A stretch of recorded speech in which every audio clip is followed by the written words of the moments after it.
Hello guys, welcome back to our channel Fantasy World. இன்னைக்கு என்ன வீடியோல என்ன பார்க்க போறோம் அப்படினா Run with the Windோட எபிசோட் 14 க்கான எக்ஸ்பிளனேஷன் தான். இந்த எபிசோடோட ஸ்டார்டிங்ல ஹைஜி வந்துட்டு அந்த ஹாக் நேக்கெட்ன பத்தின ஒரு சில வீடியோ கிளிப்ஸ் எல்லாம் போட்டு காட்டிக்கிட்டு இருக்கான் டிவில எல்லாருக்கும். பாத்துக்கோங்கடா, இதுக்கு பேர் தான் ஹாக் நேக்கெட். பார்க்கிறதுக்கு இப்படி தான் இருக்கும். அடுத்த வருஷத்தோட ஜனவரி 2nd and 3rd இந்த ரெண்டு நாள் நம்ம தான் அங்க இருக்க போறோம். ஒரு செக்ஷன்லயும் ஒரு ஆளு நின்னுகிட்டு இருப்பாங்க. நீங்க ஓடி போய் அந்த இன்னொருத்தர் கிட்ட இத பாஸ் பண்ணனும். அது வந்துட்டு லைக் கழுத்துல ஒரு ரோப் மாதிரி இருக்கும். அதை வந்துட்டு நீங்க கழட்டி அவங்ககிட்ட கொடுக்கணும். அடுத்து அவங்க ஓடி போயிட்டு அடுத்த ஆள்கிட்ட கொடுக்கணும். இது மாதிரி 20 கிலோமீட்டர் ஓடி டிஸ்டன்ஸ்ல ஒரு ஆள் நிப்பாங்க. அவங்ககிட்ட கொடுத்து மாறி போகணும் அப்படின்னு சொல்றான். இதுதான் கான்சே யுனிவர்சிட்டியோட லாங் டிஸ்டன்ஸ் ட்ராக் டீமோட முதல் சாதனையாவே இருக்க போகுது. அது மட்டும் இல்ல, இந்த ரீசன்ட் ஹிஸ்டரியிலே இதுதான் ஃபர்ஸ்ட் டைமாவும் இருக்க போகுது. ஃபர்ஸ்ட் அட்டெம்ப்ட்லயே ஒரு டீம் ஹாக்குனே அகாடமில செலக்ட் ஆகுறது, அதை நம்ம தான் ஃபர்ஸ்டா பண்ண போறோம் அப்படின்னு சொல்றான் ஹைஜி. ஏன்னா இது வரைக்கும் கான்சே யுனிவர்சிட்டி ஹாக்குனே அகாடமில ஓடுனதே கிடையாது. ஃபர்ஸ்ட் டைம் ஓடியே ஹாக்குனே அகாடமிக்கு செலக்ட் ஆக போறாங்க. இது மாதிரி வேற எந்த டீம் ஃபர்ஸ்ட் அட்டெம்ப்ட்லயே செலக்ட் ஆனது இல்ல. அதான் ஹைஜி சொல்ல வரா. சரி, இப்போ உங்களுக்கு ஹாக்குனே அகாடமி பத்தி ஒரு ஐடியா கிடைச்சிருக்குன்னு சொல்லிட்டு நினைக்கிறேன் அப்படின்னு சொல்லிட்டு அவன் லைட்டா போடுறான். பார்த்தா எல்லா பக்கிகளும் தூங்கிட்டு இருக்குதுங்க. இவனுக்கு செம கடுப்பாயிருது. டே, நீங்க பாக்குற வரைக்கும் இந்த வீடியோ ஆஃப் பண்ணவே மாட்டேன், திரும்ப லூப் மோட்ல கூட போடுறேன் அப்படின்னு சொல்லிட்டு திரும்ப அந்த வீடியோ போட்டு இவங்கள சாவடிச்சிட்டு இருக்கான். அப்படியே அடுத்த சீன்ல கிங் வந்து ஒரு இன்டர்வியூ அட்டெண்ட் பண்ற மாதிரி காட்டுறாங்க. என்ன நீங்க கலர் டோன் கொஞ்சம் சேஞ்ச் ஆன மாதிரி இருக்கு அப்படின்னு சொல்லிட்டு இன்டர்வியூவர் கேக்குறாங்க.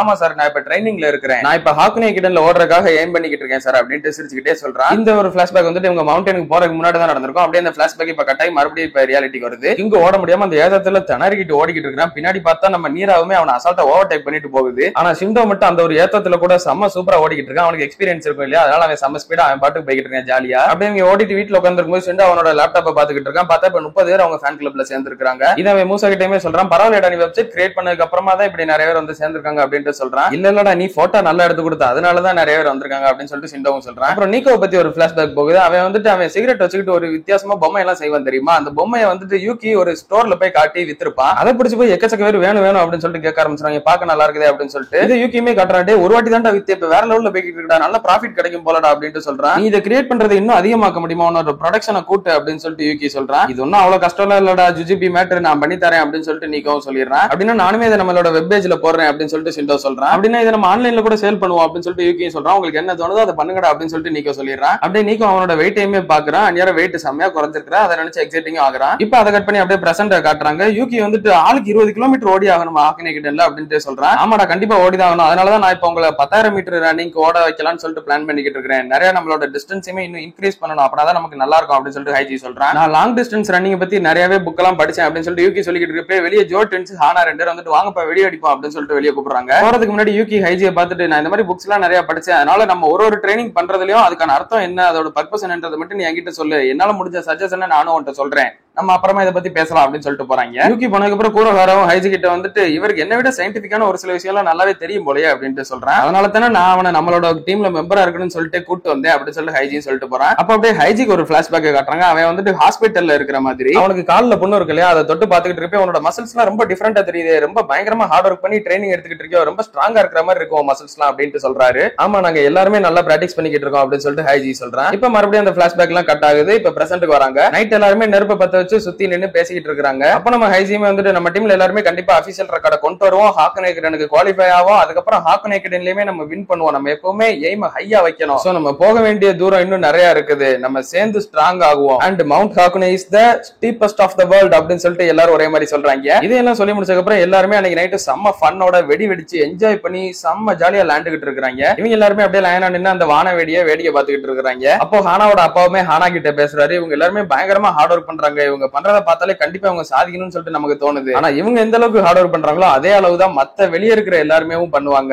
எல்லாமே ஜஸ்ட் ஒரு ரன்னிங்காக தான். கேட்கவே எவ்வளவு மைண்ட் ப்ளோயிங்கா இருக்கு அப்படின்னு சொல்லிட்டு அவர் சொல்லிட்டு இருக்காரு. அப்படியே அடுத்த நாள் காலையில ஆகுது. இவங்க எல்லாருமே இப்ப ஊருக்கு கிளம்பிடுறாங்க இந்த மவுண்டன்ல இருந்து. நம்ம ஊருக்கு போறதுக்கு முன்னாடி இந்த மவுண்டனோட டாப்புக்கு ஒரு வாட்டி போயிட்டு வருவோமா அப்படின்னு சொல்லிட்டு ஹைஜி கேக்குறான். இப்ப கூட வாடா ட்ரைனிங் அப்படின்னு சொல்லிட்டு எல்லாம் கேக்குறாங்க. இது ஒன்னும் ட்ரைனிங் மாதிரி எல்லாம் கிடையாது, ஜஸ்ட் நம்ம மேல இருந்து அந்த ஒரு வியூவை பார்ப்போம் அப்படின்னு சொல்லிட்டு கூட்டு போறான். இப்ப இவங்க எல்லாருமே அப்படியே செம்மையா நின்று அந்த ஒரு வியூவை ரசிச்சுக்கிட்டு இருக்காங்க. பாக்குறதுக்கு அவ்வளவு அழகா இருக்குது. சரி வாங்க போலாம், இதுக்கப்புறமா தான் நம்மளோட உண்மையான பேட்டிலே ஸ்டார்ட் ஆக போகுது அப்படின்னு சொல்லிட்டு ஹைஜி எல்லாரையும் கூட்டு போறான். இப்ப இவங்க ஊருக்குலாம் போனதுக்கு அப்புறம் இன்னொரு ட்ராக் மீட்ல போய் பார்ட்டிசிபேட் பண்றாங்க. அதுல எல்லாருமே ஓடுறாங்க. வழக்கம் போல கூட வர சம ஸ்பீடா ஓடிக்கிட்டு இருக்காங்க. அவங்கள ஃபாலோ பண்ணியே மூசா அப்புறம் நம்ம ஜோட்டன்ஸ் 2 பேர் வர்றாங்க. அதுக்கப்புறமா சிண்டோ யூகி இவங்க 2 பேர் வர்றாங்க. அதுக்கப்புறம் கடைசியா தான் கிங் நீக்கோ இவங்க 2 பேர் வந்துகிட்டு இருக்காங்க. இவங்களுக்கும் பின்னாடி தான் பிரின்ஸ் வந்துகிட்டு இருக்கான். பின்னாடி வந்து 3 பேரை தவிர மத்த எல்லாரும் ஓடி முடிச்சிடுறாங்க. பயங்கரமா என்கரேஜ் பண்ணிக்கிட்டு இருக்காங்க நீக்கோவையும் கிங்கையும், சீக்கிரம் வாங்கடான்னு சொல்லிட்டு. அவங்களுமே லாஸ்ட் ரவுண்ட் செம்ம ஸ்பீடா அடிச்சு பிடிச்சு ஓடி வந்துடுறாங்க. 16.20 27 செகண்ட்ஸ்ல கரெக்டா ரீச் பண்ணிட்டாங்க. ஹானாக்கெல்லாம் பயங்கர ஹாப்பி. நம்ம டீம் பசங்க எல்லாருமே இவங்கள செம்மையா கொண்டாட ஆரம்பிச்சிருந்தாங்க. பிரின்ஸ் மட்டும் தான் கடைசியா ஓடி வந்துகிட்டு இருக்கான். இந்த மீட் முடிஞ்சதுக்கு அப்புறமா அப்படியே இன்னும் கொஞ்ச நாள் கழிச்சு இன்னொரு மீட் வருது. அதுல வந்துட்டு பிரின்ஸ், யூகி, ஷிண்டோ இவங்க 3 பேர் ஓட போறாங்க. மீதி வெளிய இருந்த எல்லாருமே பிரின்ஸ் என்கரேஜ் பண்ணி உள்ள அனுப்பி விடுறாங்க. நான் வந்துட்டு காத்து உன் பக்கம் வர விடாம முடிஞ்சவரை பிளாக் பண்றேன்டா அப்படின்னு சொல்லிட்டு யூகி சொல்றான். நான் ஒருவேளை உங்களோட ஸ்பீடுக்கெல்லாம் கீப் அப் பண்ண அப்படின்னா மட்டும் இதெல்லாம் பண்ணுங்க அப்படின்னு சொல்லிட்டு பிரின்ஸும் சொல்றான். உன்னால கண்டிப்பா முடியும்டா, நீ எங்க கூட தான் ஓடு அப்படின்னு சொல்லிட்டு ஷிண்டோவும் சொல்றான். இது வந்துட்டு நீ ஃபர்ஸ்ட் வரியான்றதுக்கான போட்டி கிடையாது, உனக்கும் டைமுக்கும் இருக்கிற ஒரு போட்டி அப்படின்னு சொல்லிட்டு யூகி சொல்றான். இப்ப பிரின்ஸுமே ஓட ஆரம்பிச்சு ஃபைனலி அவன் ஃபைனல் ரவுண்டே அடிச்சு முடிக்கிறான். முடிச்சுட்டு டைம் வந்து பாக்குறான் 17 minutes 42 seconds இருக்குது. இன்னுமே ஒரு நிமிஷத்துக்கு மேல குறைக்கணும். அவன் யூகியுமே அவன் டவுன் ஆயிடக்கூடாதுன்னு சொல்லிட்டு விட்டு அடுத்த வாட்டி பாத்துக்கலாம், இன்னும் நிறைய ட்ராக் மீட் இருக்கு அப்படின்னு சொல்லிட்டு அவன் தோல்ல தட்டி கூட்டு போறான். அடுத்த ஒரு ட்ராக் மீட்ல பிரின்ஸ் மட்டும் தனியா ஓடிக்கிட்டு இருக்கான் செம்ம மலையோட. அப்பயுமே 17 நிமிஷத்துக்கு மேல போயிடுச்சு. அதுக்கப்புறம் வீட்டுல பிரின்ஸ் வந்துட்டு இன்னும் எத்தனை ட்ராக் மீட்லாம் இருக்கு அப்படின்னு சொல்லிட்டு பாத்துக்கிட்டு இருக்கான். இன்னும் குவாலிஃபயருக்கு முன்னாடி 2 ட்ராக் மீட் தான் இருக்குது. அப்ப பிரின்ஸ் வந்துட்டு நைட் ஜாகிங் போலாம் அப்படின்னு சொல்லிட்டு ரெடி ஆகிட்டு இருக்கான். நேரம் கூறவர வந்துட்டு நானும் வரவா அப்படின்னு சொல்லிட்டு கேட்கறான். இல்ல நீ குளிக்க தானே போற, நீ போயிட்டு வா, நான் பார்த்து போயிருவேன் அப்படின்னு சொல்றான் பிரின்ஸ். அப்படியே பிரின்ஸ் மட்டும் தனியா லேட் நைட் ஜாக்லாம் போய்கிட்டு இருக்கான். இப்போ அடுத்த ட்ராக் மீட்டுமே எடுத்து பிரின்ஸ் மட்டும் வார்ம் அப் பண்ணிக்கிட்டு இருக்கான். எனக்கு ஒரு நிமிஷம் டைம் கிடைக்குமா அப்படின்னு சொல்லிட்டு பிரின்ஸ் ஏதோ சொல்ல வரான். அந்நேரம் ஃபூஜியோகா இதை தள்ளி இருந்து பாத்துக்கிட்டு தான் இருக்கிறான். அந்நேரம் அவனுக்கு பின்னாடி இருந்து ஒரு வாய்ஸ் கேக்குது, இந்த டீம் மேல நீங்க ரொம்ப இன்ட்ரெஸ்டிங்கா இருக்கீங்க போலயே, ஆனா இவங்க குவாலிஃபை கூட ஆவாங்களான்னு சொல்லிட்டு தெரியல, என்ன ஒரு பாவமா இருக்காங்க அப்படின்னு சொல்லிட்டு சொல்லிக்கிட்டு இருக்காரு. அது அந்த ரிப்போர்ட்டர் பையன் அவன் தான். ஆனா ஃபூஜியோகா இந்த ஆளு சொன்ன ஒண்ணுமே கேட்கல. அந்த பக்கம் ஹைஜி பார்த்தோன்னே ஹைஜிட்ட பேச போயிடுறான். என்னடா நீ அங்க போய் நிக்கலையா, நீ அங்க போய் நிக்கிறதுனால அவனுக்கு எதுவும் பிரஷர் அதிகமாகும் அப்படின்னு சொல்லிட்டு நீ இங்கே நின்னுகிட்டு இருக்கியா அப்படின்னு சொல்லிட்டு கேட்கறான். நான் எங்க இருந்தாலும் அவன் கண்டிப்பா பிரஷர் ஃபீல் பண்ண தான் போறான் அப்படின்னு சொல்லிட்டு ஹைஜி சொல்றான். இப்போ இந்த ஒரு ரேஸுமே ஸ்டார்ட் ஆகுது. பிரின்ஸ் ஓட ஆரம்பிக்கிறான். அவன் ஓட ஆரம்பிச்சு அப்படியே ரொம்ப நேரம் டைம் ஆகுது. 10 நிமிஷம், 11 நிமிஷம், 13 நிமிஷம், 14 நிமிஷம், 15 நிமிஷம் முடிகிற டைம் வருது. அப்பதான் பிரின்ஸ் வந்துட்டு ரேஸ் ஆரம்பிக்கிறதுக்கு முன்னாடி ஒரு விஷயத்த சொல்லிருப்பாரு, எனக்கு ஒரு நிமிஷம் டைம் கிடைக்குமா அப்படின்னு சொல்லிட்டு. அந்நேரம் அவன் என்ன பேசணும் அப்படின்னு சொல்லிட்டு காட்டுறாங்க. உங்களுக்கு ஏதாவது என்கிட்ட சொல்லணும்னு சொல்லி நினைச்சீங்க அப்படின்னா இந்த பேனால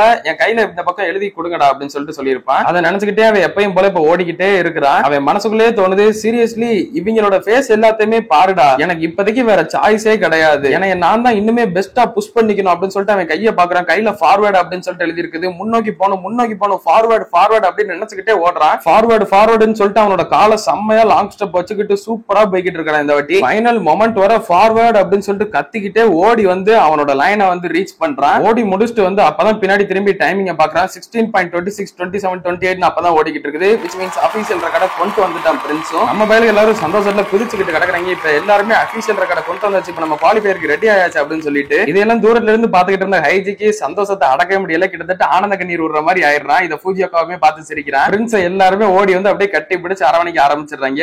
அப்படியே கட் பண்ணி இதோட இந்த ஒரு எபிசோடையுமே முடிக்கிறாங்க. அப்புறம் என்னப்பா எல்லாருமே குவாலிஃபயருக்கு ரெடி ஆயிட்டீங்களா, அடுத்த எபிசோட்ல தான் குவாலிஃபயர் நடக்க போகுது. குவாலிஃபயர்ல முன்னாடியே சொன்ன மாதிரி 10 டீம் தான் செலக்ட் பண்ணுவாங்க. அப்புறம் ஹாக்குனே ஏகடன்ல வந்துட்டு ஏற்கனவே ஒரு 10 டீம் காத்துக்கிட்டு இருக்காங்க.